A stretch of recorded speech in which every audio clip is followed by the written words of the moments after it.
So what we're going to talk about now are some of the revolutions that happened in 1830 and 1848 in Europe.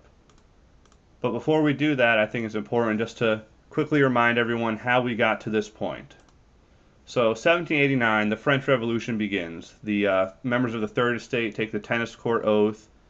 They want a constitutional government. They want representation. They want to be able to vote. But very quickly, within a few years, the revolution becomes radicalized. Radicals take over. They execute King Louis XVI and his wife Marie Antoinette. Shortly after that, the Reign of Terror begins, and we see a lot of people getting executed, often for no real good reason, but just people executing each other, accusing each other of having committed crimes against France. 1795, there's some order restored. The Constitution of 1795 creates a five-man directory. But very quickly, that directory sort of shows not to be that powerful, and Napoleon is able to get in there and take power and eventually declares himself the Emperor of France.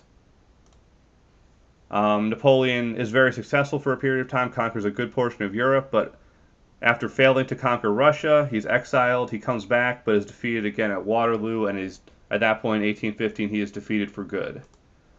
The Congress of Vienna meets during the same time to try and sort of set things back to how they were before Napoleon came along. They don't want any more kings and queens being executed in Europe.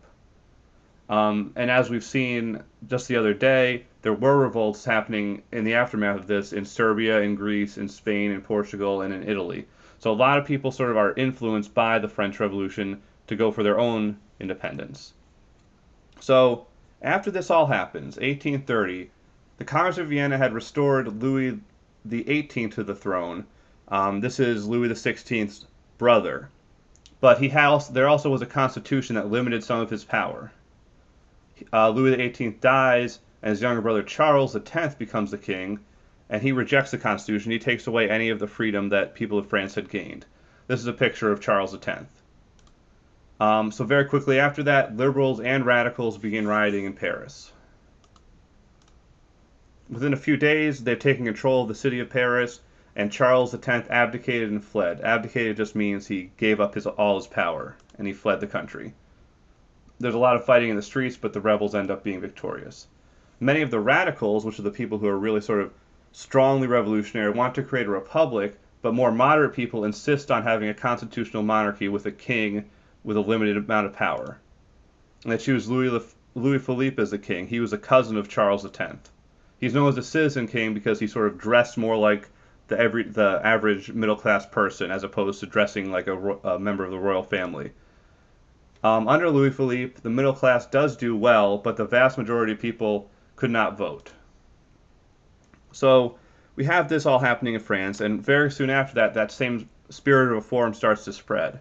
The successful rebellion in France leads to a wave of uprisings in other countries.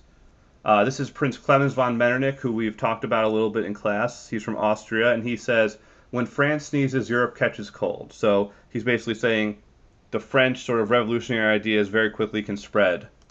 And he was very much opposed to that. And this is a picture of Metternich. Most uprisings that came in the aftermath of this were suppressed, but some succeeded and were able to cause change. One that was successful was in Belgium. The Congress of Vienna in 1815 had combined the Netherlands, which is Belgium today, and Holland under a Dutch king, so under a king from Holland. Belgians resented this because the two sides spoke different languages, they had different religions, and they had different types of economy. This is that nationalism thing we've been talking about in class also, where people want to govern themselves, not be governed by someone who seems different than them. So after seeing what was going on in France, that same year the Belgians rebelled in 1830. And they were supported by Britain and France in this. And so the next year, 1831, Belgium actually became an independent state. And there wasn't a ton of bloodshed during this whole rebellion.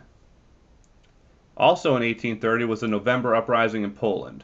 The Congress of Vienna had given most of Poland to Russia, which upset many of the Polish people.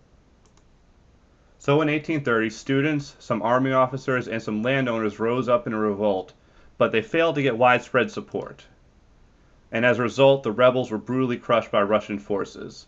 And this is just a picture of some of the battles that went on at the time. The rebels were really crushed, and they never really were able to gain support. So, as you can see, in some cases in 1830, rebellions succeeded, in other ones